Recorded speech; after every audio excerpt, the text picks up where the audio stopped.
Je sais que ce qui s'est passé, à mon âme et conscience, c'est tel que je vous ai raconté, tel que je vous ai expliqué les faits. Au bout de 2 minutes, ils sont revenus, ils ont fait monter une autre unité de policiers. Et cette unité de policiers était dirigée par une dame et 2 autres messieurs, certainement aussi des lieutenants. Ce que je sais, c'est que cette dame plus un autre monsieur, donc un lieutenant, ont utilisé des termes très durs à notre égard, en disant d'abord, s'adressant au médecin, monsieur, vous descendez avec nous, ou alors on va utiliser les moyens forts. Si vous refusez, on va vous brutaliser et on va vous obliger à descendre. Ils sont retournés vers moi, la dame m'a dit, oui, vous descendez madame. J'ai dit non, mais je suis désolée. Je ne peux pas descendre tant que vous ne me dites pas pourquoi je dois descendre. Vous avez une décision pour me débarquer? Alors elle me dit, on n'a rien à vous donner, on n'a rien à vous montrer, mais vous descendez. Ce qui s'est passé par la suite, on est descendu.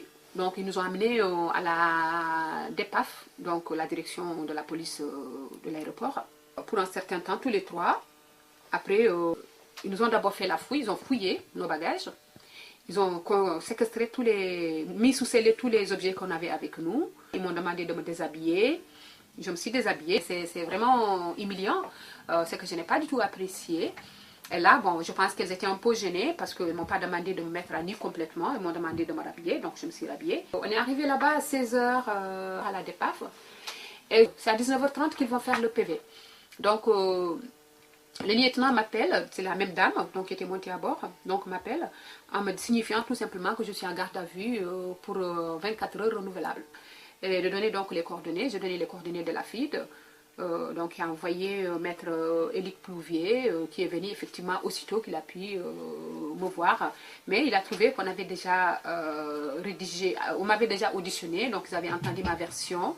Mais je sais que ce qui s'est passé, à mon âme et conscience, c'est tel que je vous ai raconté, tel que je vous ai expliqué les faits. Et là, on me signifiait donc que j'étais en garde à vue et qu'ils allaient me déposer à la PJ. On est allé à la PJ aux environs de 23 h 30. Et à la PJ, c'est là que j'ai vu effectivement, ils ont mis garde à vue 16 h 40. Donc, c'est que pour eux, c'est dommage parce que je constate que c'est les mêmes pratiques partout que la police utilise pour un peu induire en erreur les magistrats qui auront à poursuivre ou à instruire des dossiers pareils, quoi, sur les délais de garde à vue, etc. Et donc, à la PJ, quand on est arrivé, là aussi, c'est une nouvelle fouille. Ils m'ont demandé donc d'enlever mon foulard de tête et d'enlever l'écharpe que j'avais au cou. Je l'ai déposée. Effectivement, ils m'ont envoyé 2 jeunes femmes qui m'ont amené dans une pièce avec un lit en bois sur le sol. Et là, la première fille qui était déjà rentrée, l'autre était un peu en retrait parce qu'elle était gênée. Donc, on m'a dit, madame, vous vous déshabillez. Voilà, donc je me suis enlevée, je me suis déshabillée. Elle me dit, oui, bah, et la culotte aussi. Mais quand j'ai enlevé la culotte, elle me dit, écartez les jambes. J'ai dit, mais ça ne va pas, qu'est-ce que ça veut dire, écarter les jambes, c'est quoi?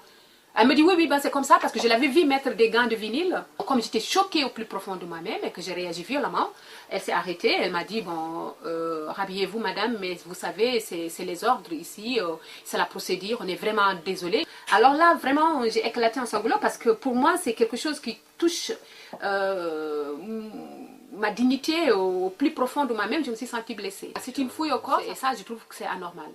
Ça peut être que les gens ne savent pas ce que ça veut dire, mais ceux qui sont passés par là, imaginez des milliers de personnes qui passent tous les jours ici, hommes et femmes, enfants et adultes, et qui sont donc soumis à cette procédure.